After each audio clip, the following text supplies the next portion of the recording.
দিন বুঝতে হবে, দিন বুঝে দিন মানতে হবে।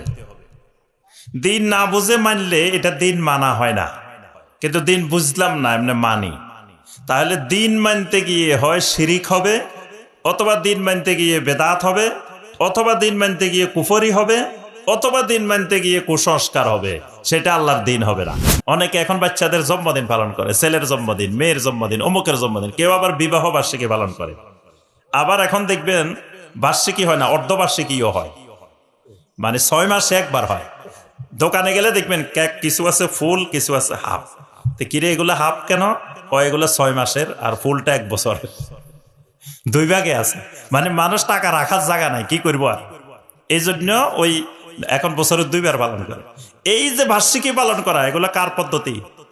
খ্রিস্টানদের পদ্ধতি, এগুলো ইসলামের পদ্ধতি না। সর্বশেষ পয়েন্ট যেটা বলবো, যে ইসলাম এমন একটা দিন, এটা থেকে কত বছর বয়সে অবসরে যাওয়া যায় বলেন তো দেখি? না, মানে এমন একটা বয়সে পৌঁছে গেছেন এখন আর ইসলাম পালন করা লাগবে না। ধরেন চাকরির বয়স কয় বছর? 60 বছর। তো 60 বছর পরে আপনি চাকরি থেকে রিটায়ার। তো এখন এরকম ইসলামের কি এরকম কোন বয়স আছে যে এই বয়সের পরে আর ইসলাম লাগবে না? এরকম আছে? অথবা এমন পর্যায়ে আপনি পৌঁছে গেছেন এখন আর ইসলাম লাগে না, এখন আপনি শরীয়ত বাদ দিয়ে তরিকতে চলে গেছেন, মারফতে চলে গেছেন, হাকিকতে চলে গেছেন, এরকম কোন সুযোগ আছে? নাই।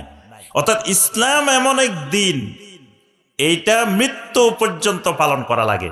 এজন্য আল্লাহ পাক বলছেন, ফালা তামুতুন্না ইল্লা ওয়া আনতুম মুসলিমুন, মুসলিম না হয় মরিও না। তার অর্থ হলো মরণ পর্যন্ত ইসলামের উপরে থাকা লাগবে। ইন্নাল্লাযীনা ক্বালু রাব্বুনাল্লাহু সুম্মা ইসতাকামু, রব্বুল আল্লাহ বলার পরে মৃত্যু পর্যন্ত রব্বুল আল্লাহর উপরে ইস্তেকামত থাকতে হবে।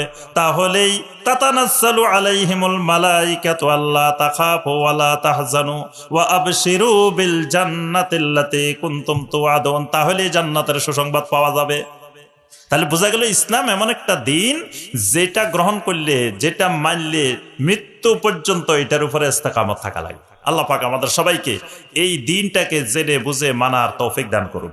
আমিন ইয়া রাব্বাল আলামিন।